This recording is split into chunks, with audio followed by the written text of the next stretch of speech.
When we get to beaches, we relax and get playful and creative. And this creativity is often channeled through sandcasting.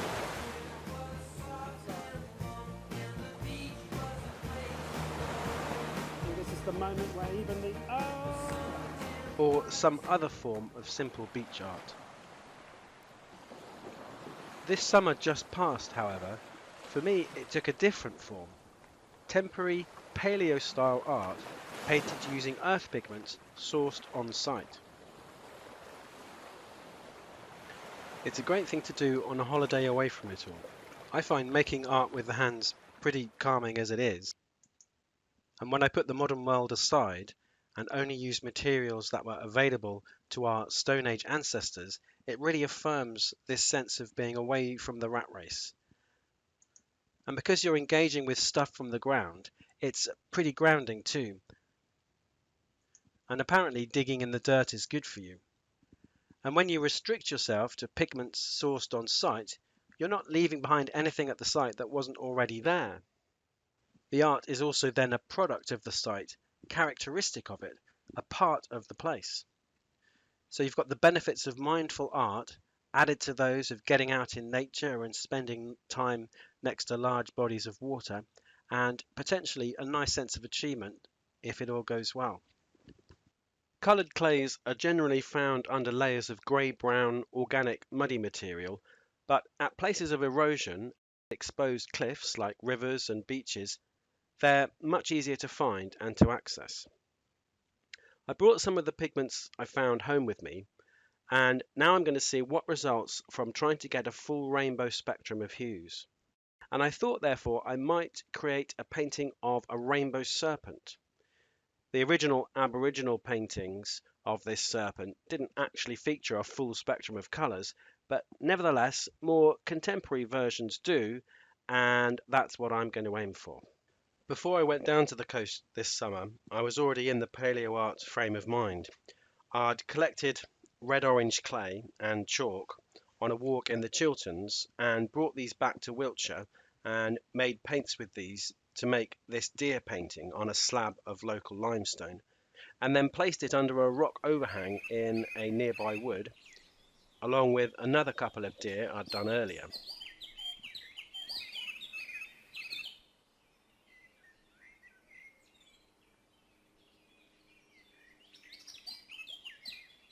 I brought along a friend and he did this owl. So we were making our own paints using pigments we'd obtained ourselves and then painting onto local rock. We didn't paint straight onto the rock outcrop, in case someone might have seen that as graffiti, but instead brought our own rock slabs to the site, which could be removed in future if need be. Anyway, it was all good fun, and a week later I was on holiday with my family in the Isle of Wight, and when I came across some coloured clay on the beach near Bembridge, the course of action seemed obvious. Yeah, that's right. We've got a guinea. Yeah. We got a limpet shell. We filled it with some orange clay from beside the beach and some seawater. And then Xanthi found a bush, which is actually a feather. And we got some of the paint. And then we very, very carefully painted it on like that with the crow brush. I used charcoal for the outline, which I invariably found to be readily available at all the beaches discussed in this video. And with the substances used being just charcoal, clays and seawater, I wasn't worried about it being graffiti because I knew they would be washed away with the first couple of heavy rains. Another way I whiled away the time while our children were playing with their cousins was to do a few more sketches of sea creatures on some large pebbles, mackerel, octopus, starfish. Soon after this, I think it was a different day, I came across some blue-green clay on this same Bembridge beach. I call this colour Bembridge Blue. And so I started wondering what this might be suitable for and decided it was right for a dolphin. At the time I didn't have a network connection on my phone, so I I couldn't bring up an image to copy, so I had to make do with copying a dolphin emoji. So this small painting on a dead tree on Bembridge Beach is the dolphin emoji in Bembridge blue. I next noticed a dead tree that reminded me of an elephant with its trunk in the air, and since the blue-grey clay seemed the right colour for this creature too, I went ahead and enhanced the natural simulacrum using this paint. We also found some orange-brown clay nearby, and seeing another dead tree trunk close to the elephant, the idea popped into my mind to continue the theme by doing a giraffe's neck. I also painted a sea urchin style dot mandala on a wave weathered brick with the greeny grey, the orange, the charcoal and some chalk white, and using a seagull feather quill tip to do the dots. This is one I was able to bring home with me. The next beach we visited was Priory Bay, also on the Isle of Wight, and here I was excited to find yellow ochre, both because this would allow me to do a lion image and because I knew this took me closer to the full rainbow of colours. I had network connection here and quickly scratched out the outline of a lioness's head. In my haste I made the nose a little long, but hey ho, I had fun, and this is the kind of thing where it's the enjoyment of the process that matters. Our Paleolithic ancestors were hunter-gatherers, and hunting was often done by tracking. Trackers see signs on the earth as indications of something significant that happened there. What's left behind after something much bigger than the mere sign itself has taken place. Their artworks were also signs on the earth, and so I think they would have seen them in the same way, as something left behind, indicating that a process had taken place. That's why there's no ground line. The rock surface is the ground, and the art is the mark left on it when the animal was created there. And all those hand stencil images, for example, that we find from around the world, are the signs left behind after someone sprayed their hand with red ochre.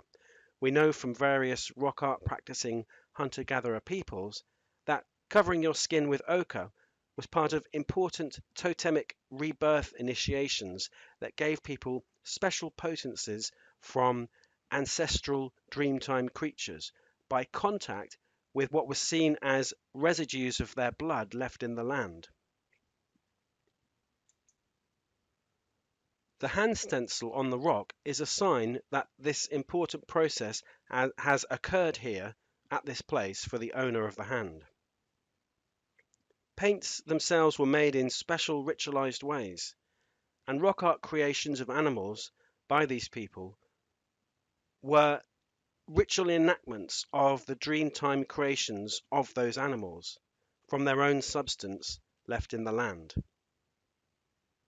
In a simpler sense, the art is the sign left behind after a process involving going to various special places, acquiring the pigments, making the paints, making the brushes, and the very act of painting was part of this engaged process.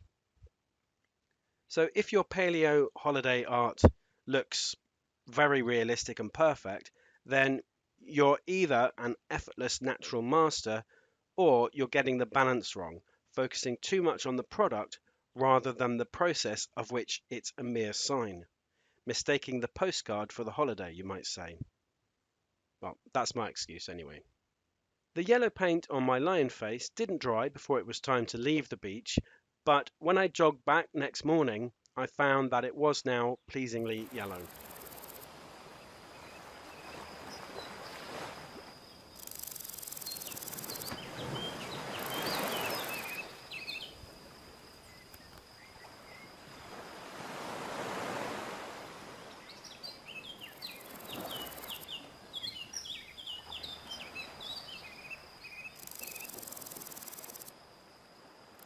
After a week on the Isle of Wight, we hopped across to the Isle of Purbeck. Here I picked up some chalk on Studland's Middle Beach, took it with me on a rubber dinghy to the headland under Fort Henry, known as Red End Point, and there I ground the chalk with a rough stone, added some sea water, and did a finger painting of a lizard at the base of a red sandstone cliff. I painted a lizard in honour of the fact that the large nature reserve of Purbeck is said to be the most biodiverse area of the country, boasting all 10 of Britain's reptile species. My elder daughter spotted a lizard that day, and a fellow I met exploring the heathland showed me a picture he had just taken of an adder and told me to watch my step. The painting I did is very much in the style of Australian red and white figure rock art, and in addition to it being in honour of the local reptiles and biodiversity, I also imagined that it had been painted there in accordance with some local tradition of the headland being seen as the head of a great lizard, and of the red sandstone being its blood from when it was wounded in a battle with the rainbow serpent. As you can see from this little video, I also left my artist's signature in the form of my handprints. While staying in Studland, we had a day trip to Durdledore and Lulworth Cove, and I was intrigued by the different colours of pigments that were exposed in these locations. So I'm here in Lulworth Cove in Dorset, and I've been looking at some of the different colours you can get from the cliff here. It's actually a pretty good selection.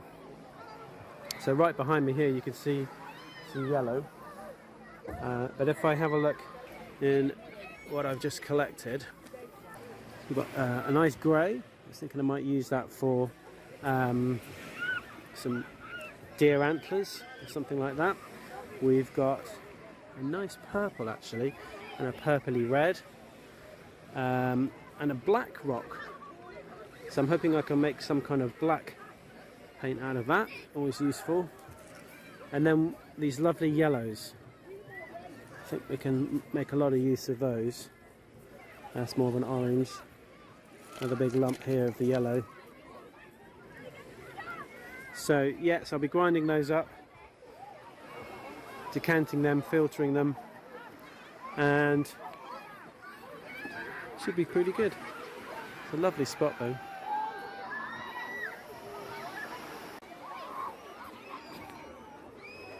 Show you some of the colours we've got here to watch my footing a bit.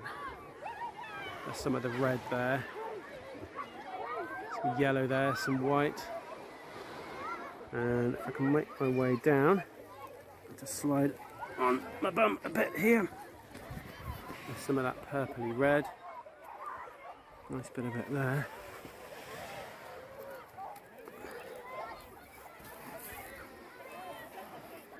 Pretty good.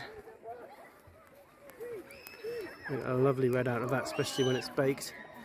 There's some of the yellow. It's obviously a kind of soft sandstone, so easy enough to filter out the sand from there. A nice orange over here. Show you where I got the black from.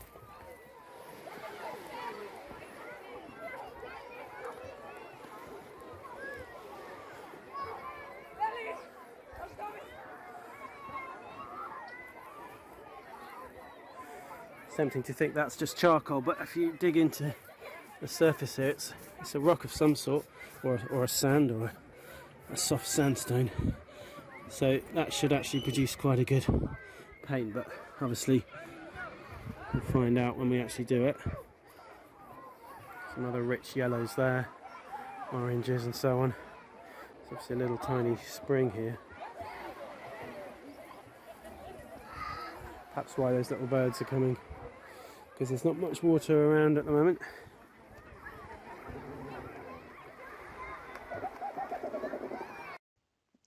It was around this time that I began to wonder if maybe I could get a full rainbow of colours from British Earth Pigments.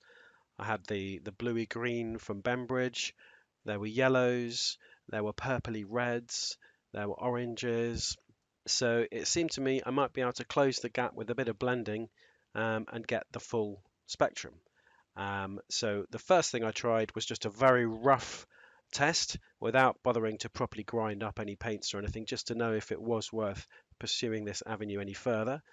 So just with water and some very loosely ground clays, I did my first test, and I could see that there was some potential.